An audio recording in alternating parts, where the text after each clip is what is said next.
मित्रों नमस्कार। Solid study में आपका स्वागत है। कहते हैं ना, संघर्ष आपकी क्षमता को बढ़ाता है और आपको सफलता के और करीब ले जाता है। तो चलिए हम लोग इसी एनर्जी के साथ अपने टेस्ट को स्टार्ट करते हैं। मित्रों हम लोग टेस्ट कर रहे हैं आरओ और एआरओ का खास करके, और यही क्वेश्चन एपीएस मतलब एडिशनल प्राइवेट सेक्रेटरी और पीसीएस में भी पूछे जाते हैं। तो ये टेस्ट सीरीज उसके लिए भी बहुत इंपॉर्टेंट है। तो हम लोगों ने अभी तक 6 टेस्ट सीरीज कर लिया है। आज हम लोग टेस्ट सीरीज नंबर 7 करेंगे। तो चलिए हम लोग अपने क्वेश्चन को देखते हैं। क्वेश्चन नंबर 1 क्या है मित्रों, ये हम लोग को ध्यान देना है। जो क्वेश्चन नंबर 1 है, बेसनगर अभिलेख क्या है। बेसनगर अभिलेख का हेलियोडोरस क्या है। हेलियोडोरस कहाँ का निवासी था। तो ये पुष्कलावती का था कि तक्षशिला का था कि साकल का था कि मथुरा का था। तो हम लोगों को ध्यान देना है कि जो हेलियोडोरस था ये तक्षशिला का निवासी था। ये एक यवन राजदूत था। क्या था, यवन राजदूत था। यवन आकर के तक्षशिला में बस गए थे। क्या था, यवन राजदूत था। ये हम लोगों को ध्यान देना है। और ये वहां पर रहते हुए भागवत धर्म क्या है, भागवत धर्म स्वीकार कर लिया था।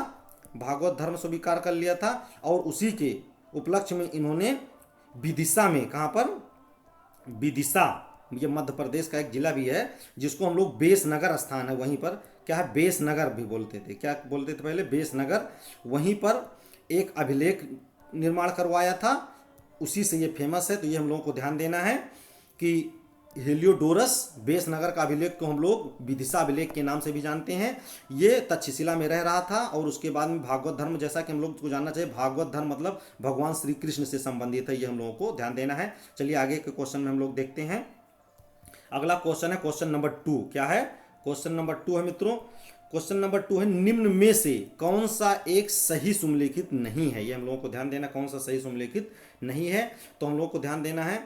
देखते हैं कि ऑप्शन ए नागरिकता किससे संबंधित है, भाग 2 से, कि संघ राज्य क्षेत्र भाग 7 से संबंधित है, कि नगर पालिकाएं भाग 9 ए से संबंधित है, कि निर्वाचन जो है भाग 15 से संबंधित है। हम लोगों को ध्यान देना है। तो ये हमारा जो जैसे नागरिकता है, जैसा कि हम लोगों को पता है कि नागरिकता भाग 2 से संबंधित है, ये सही है। और नगर पालिकाएं भी भाग 9 का या 9 ए में है, ये भी सही है। और हमारा निर्वाचन भी भाग 15 में है। तो हमारा गलत क्या हो जाएगा, ऑप्शन बी क्या है, ऑप्शन बी। संघ राज्य क्षेत्र का मतलब मित्रों है, संघ राज्य क्षेत्र को हम लोग क्या बोलते हैं, केंद्र शासित प्रदेश भी बोलते हैं। क्या बोलते हैं, केंद्र शासित, केंद्र के द्वारा शासित होता है। ये हम लोगों को ध्यान देना है। तो जो केंद्र शासित प्रदेश है मित्रों, ये हम लोगों को ध्यान देना है, ये भाग 8 में है। कहाँ पर है, भाग 8 में है, 7 में नहीं है। ये हम लोगों को जानना चाहिए। और जैसा कि हम लोगों को पता है कि भाग 7 हमारा निरसित कर दिया गया है। क्या है, ये 1956 में ही निरसित कर दिया गया था। अब ये नहीं है, चूंकि इसमें बी कैटेगरी के राज्य जो बटे हुए थे। तो भाग 7 इस समय अस्तित्व में नहीं है, ये निरसित कर दिया गया है। और जो संघ राज्य क्षेत्र है मतलब केंद्र शासित प्रदेश वाला, ये भाग 8 में आता है। ये हम लोगों को ध्यान देना है। चलिए आगे हम लोग देखते हैं। क्वेश्चन नंबर 3 क्या है, क्वेश्चन नंबर 3 है हमारा, किसको भारतीय पुनर्जागरण का पिता कहा जाता है। क्या कहा जाता है, भारतीय पुनर्जागरण का पिता किसको कहा जाता है, राजा राम मोहन राय को, कि स्वामी दयानंद सरस्वती को कहा जाता है, कि स्वामी विवेकानंद को कहा जाता है, कि रामकृष्ण परमहंस को कहा जाता है। ये हम लोगों को ध्यान देना है। तो भारतीय पुनर्जागरण का पिता किसे कहा जाता है, तो भारतीय पुनर्जागरण का पिता राजा राम मोहन राय को कहा जाता है। ये हम लोगों को ध्यान देना है। चलिए नेक्स्ट क्वेश्चन हम लोग देखते हैं। क्वेश्चन नंबर अगला है कि निम्नलिखित में से क्या है, निम्न में से कौन सा ग्लोब पर, निम्न में से कौन सा ग्लोब पर बृहद वृत्त नहीं है। क्या है, बृहद वृत्त नहीं है। ये हम लोगों को ध्यान देना है, बृहद वृत्त नहीं है। तो चलिए हम लोग देखते हैं कि ऑप्शन नंबर ए मुख्य देशांतर रेखा है, कि ऑप्शन बी 60 अंश पूर्वी देशांतर है, कि ऑप्शन सी 60 अंश उत्तरी अक्षांश है, कि विषुवत रेखा है। तो हम लोगों को क्या पूछ रहा है, बृहद वृत्त नहीं है। तो सबसे पहले हम लोगों को यह जानना है कि जितनी भी देशांतर रेखाएं होती हैं, क्या होती हैं, जितनी भी देशांतर होती हैं वह सभी क्या होती हैं, बृहद वृत्त होते हैं। क्या होती हैं, बृहद वृत्त होते हैं। ये हम लोगों को ध्यान देना है। क्योंकि हम लोगों को पता है कि मान लीजिए हमारी ग्लोब है, तो जो देशांतर रेखाएं होती हैं बिल्कुल ऊपर से नीचे होकर, मतलब कहने का मतलब है उत्तरी ध्रुव और दक्षिणी ध्रुव से होकर जाती हैं। तो एक स्थान से होकर जाती हैं, तो इधर से पूरा उधर जब जाएंगी तो एक वृत्त का निर्माण करती हैं। और जैसा कि हम लोग अगर अक्षांश रेखाओं के संबंध में देखें, तो जैसा कि हम लोग को पता है, मान लीजिए हमारी भूमध्य रेखा है, यही को छोड़ के देखा जाए तो जितनी भी रेखाएं होती हैं फिर इससे आगे बढ़ते इधर ऊपर और नीचे जाती हैं। तो कहने का मतलब है विषुवत रेखाओं से धीरे धीरे छोटी होती जाती हैं। क्या होती हैं? इधर भी छोटी होती जाएंगी, इधर भी छोटी होती जाएंगी। तो क्या हो जाएगा हमारा कि मुख्य देशांतर रेखा, जितना देशांतर है ये भी और ये देशांतर रेखाएं तो दोनों हो जाएंगी विषुवत मतलब बृहद वृत्त। और उसके बाद में विषुवत रेखा भी, चूंकि ये 0 अंश अक्षांश है, क्या है 0 अंश सबसे बड़ा वृत्त है, ये भी बृहद वृत्त के अंतर्गत आएगा।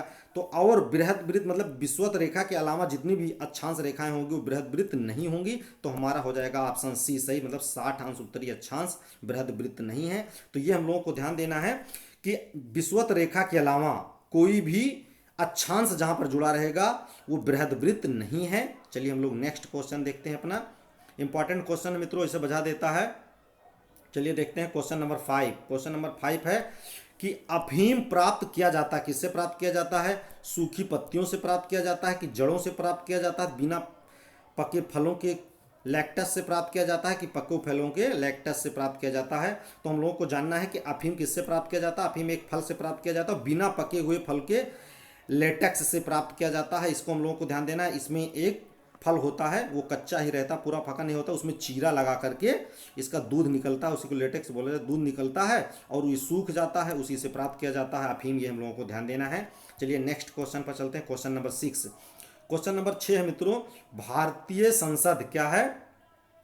हम लोगों को ध्यान देना है कि भारतीय संसद द्वारा जैव विविधता अधिनियम क्या है? भारतीय संसद द्वारा जैव विविधता अधिनियम पारित किया गया, कब पारित किया गया ये हम लोगों को ध्यान देना है। मई 2000 में कि दिसंबर 2002 में कि जनवरी 2004 में प्राप्त किया गया, पारित किया गया कि अक्टूबर 2008 में पारित किया गया, हम लोगों को ध्यान देना है। तो जो जैव विविधता है ये हमारे लिए बहुत इंपॉर्टेंट है मित्रों। तो जैव विविधता अधिनियम क्या है? दिसंबर 2002 में पारित किया गया था। कब पारित किया गया था? दिसंबर 2002 में। चूंकि हम लोग को ध्यान देना, पारित कह रहा है, क्या कह रहा? दिसंबर 2002 में पारित किया गया। पारित करना मित्रों अलग होता है और होता है एक होता है लागू करना। क्या हो गया? लागू कब किया गया, प्रभावी कब हुआ, ये हम लोगों को ध्यान देना है। ये गा है, लागू कब किया गया? तो हम लोगों को ध्यान देना है कि 5 फरवरी क्या है? 5 फरवरी 2003 को ये लागू किया गया, मतलब राष्ट्रपति के सिग्नेचर के बाद लागू किया गया। ये हम लोगों को ध्यान देना है।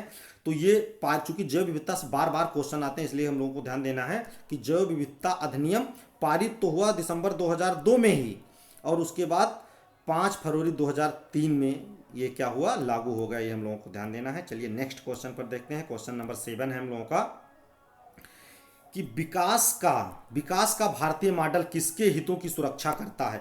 व्यक्ति के कि राज्य के कि व्यक्ति एवं राज्य दोनों के कि उपयुक्त में से किसी के नहीं? तो हम लोग को ध्यान देना, विकास का भारतीय मॉडल व्यक्ति एवं राज्य के दोनों की सुरक्षा करता है। क्योंकि जैसा कि हम लोगों को पता कि हमारी जो इकोनॉमी है वो हमारी व्यवस्था कैसे? मिश्रित अर्थव्यवस्था। क्या है? मिश्रित अर्थव्यवस्था है। क्या है? मिश्रित अर्थव्यवस्था। जैसा कि पता है हम लोगों को कि मिश्रित अर्थव्यवस्था में पूंजीवाद प्लस समाजवाद दोनों होता है। पूंजीवाद समाजवाद दोनों होता है। जो समाजवाद होता है उस पर सरकार से नियंत्रण होता है, पूंजीवाद जो होता है उसमें व्यक्ति का नियंत्रण होता है। तो इस प्रकार से हमारी अर्थव्यवस्थाएं व्यक्ति एवं राज्य दोनों के मॉडल पर कार्य करते हैं। ये हम लोगों को ध्यान देना है। चलिए नेक्स्ट क्वेश्चन देखते हैं। Question number 8। क्वेश्चन नंबर 8 है मित्रों हम लोगों का कि भारत में सर्वप्रथम जातीय जनगणना, चूंकि जातीय जनगणना में समय काफी चर्चा में ज्वलंत मुद्दा बना हुआ है, तो यहां से क्वेश्चन आ सकता है, हम लोगों को ध्यान देना है। भारत में सर्वप्रथम जातीय जनगणना कब हुई? तो ऑप्शन ए 1872 में कि 1871 में कि 1931 में कि 2023 में? तो हम लोगों को ध्यान देना है, पूछ रहा है भारत में सर्वप्रथम क्या है? सर्वप्रथम जातीय जनगणना कब हुई? तो हम लोगों को ध्यान देना है, भारत में जब जातीय जनगणना पहली शुरू हुई थी 1872 में, तब से लेकर 1931 तक अंग्रेजों ने गणना कराई और सभी में जाति के आंकड़े जारी किए गए थे। इसलिए हम लोग को जानना है कि प्रथम जातीय जनगणना, ऐसे क्वेश्चन आ जाए कब जारी मतलब कराई गई, तो 1872 में कराई गई और 1931 तक चली थी। तो ये हम लोगों को ध्यान देना है। अंग्रेजों ने जितना कराया था उसमें जातीय आंकड़े जारी किए थे, ये हम लोगों को ध्यान देना है। चलिए नेक्स्ट हम लोग को देखते हैं। और ये पूछ सकता है कि अगर स्वतंत्र पूछा जाए कि स्वतंत्र भारत की पहली जनगणना कब हुई थी, जातीय नहीं केवल जनगणना, तो हम लोग को पता है कि 1951 में, 1951 में हम लोगों को ध्यान देना है। चलिए आगे हम लोग देखते हैं। क्वेश्चन नंबर क्वेश्चन नंबर 9 है हम लोगों का कि निम्नलिखित में से पीतल के बर्तन क्या है? निम्न में से पीतल के बर्तन के लिए उत्तर प्रदेश का कौन सा शहर प्रसिद्ध है। तो अलीगढ़ है कि फिरोजाबाद है कि मुरादाबाद है कि टांडा है। तो हम लोग को ध्यान देना, पीतल की नगरी, पीतल की नगरी किसे कहा जाता है? मुरादाबाद को। किसे कहा जाता है? पीतल नगरी। ये हम लोग को ध्यान देना, पीतल की नगरी के नाम से मुरादाबाद फेमस है, ये हम लोगों को ध्यान देना। अलीगढ़ हम लोग जानते हैं ताला के लिए प्रसिद्ध है। किसके लिए? ताला के लिए फेमस है। फिरोजाबाद चूड़ी के लिए, कांच के सामान के लिए प्रसिद्ध है, ये हम लोगों को ध्यान देना है। और टांडा जैसा कि हम लोग जानते हैं अम्बेडकर नगर जिले का है, ये हथकरघा, खास करके विद्युत हथकरघा के लिए, किसके? विद्युत हथकरघा के लिए फेमस है, विद्युत करघा के लिए फेमस है, ये हम लोगों को ध्यान देना है। चलिए आगे देखते हैं हम लोग। क्वेश्चन नंबर 10 है मित्रों हम लोगों का। क्वेश्चन नंबर 10 है, गणित का क्वेश्चन है, बहुत बढ़िया है, आता है। एक क्वेश्चन 10 क्वेश्चन लगभग पूछे जाते हैं, 8 से 10 क्वेश्चन रीजनिंग और मैथ की मिलाकर के इसमें पूछे जाते हैं समीक्षा अधिकारी में। तो हम लोगों को ध्यान देना है, एक संख्या के घन का, एक संख्या के घन का वर्गमूल उसके वर्गमूल का घन है। क्या है? उसके वर्गमूल का घन है। अब यही हम लोग को देख लेना है, एक संख्या के घन का वर्गमूल है उसके वर्ग का घन, एक संख्या के वर्गमूल उसके वर्ग का घन है। यह संख्या एक नहीं है और 6 से छोटी है। एक नहीं है, 6 से छोटी है। तो कह रहा किसी संख्या के घन का वर्गमूल, तो किसी संख्या ऐसा लेना है, मान लीजिए कोई संख्या हम ले रहे हैं तो उसका घन, मान लीजिए 2 लेते हैं, तो 2 का घन, 2 का घन मतलब 2 दूनी 4 दूनी 8 हो जाएगा। 2 का घन का वर्गमूल, तो 8 का सही वर्गमूल निकलेगा नहीं, तो ये नहीं होगा। 3 लेते हैं तो 3 का घन मतलब हो जाएगा 3 त्रिक 9 त्रिक 27, इसका भी वर्गमूल सही से नहीं निकलेगा, ये भी नहीं होगा। 4 लेते हैं तो 4 का घनमूल हम लोग देखते हैं, 4 चौक 16 चौक को 64, क्या होगा? 64 का वर्गमूल निकल सकता है, इसका वर्गमूल 8 हो जाएगा। 50 25 पंचे 125, 125 आएगा, इसका वर्गमूल नहीं निकला, तो ये भी नहीं होगा। तो हमारा कुल मिलाकर हो जाएगा ऑप्शन सी। ये हम लोगों को ध्यान देना है। चलिए आगे देखते हैं हम लोग।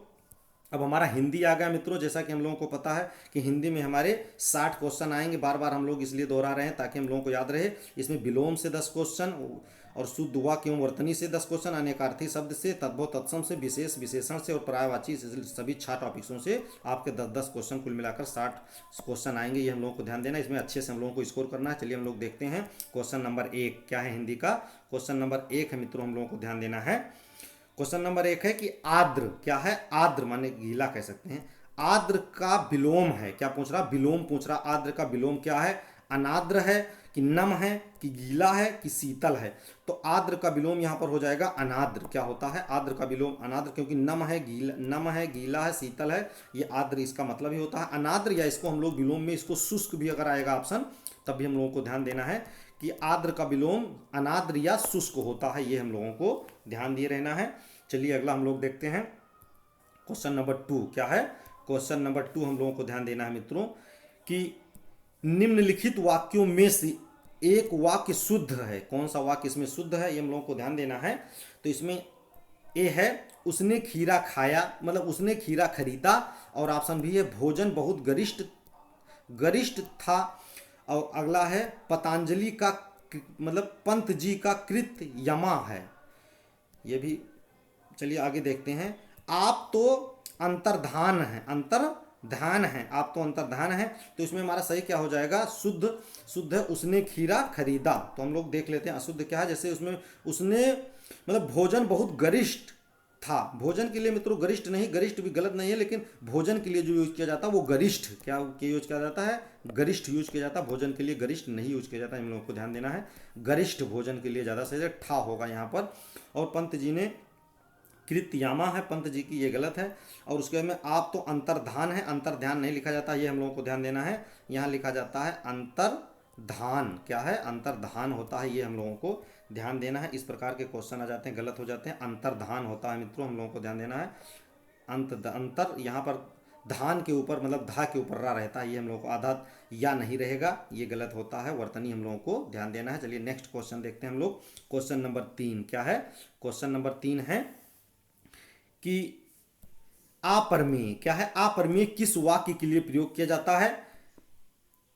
ए है जो तौला या नापा जा सके, तौला या नापा ना जा सके। कह रहा अपरिमेय किसके लिए प्रयोग किया जाता है? जो तौला नापा ना जा सके।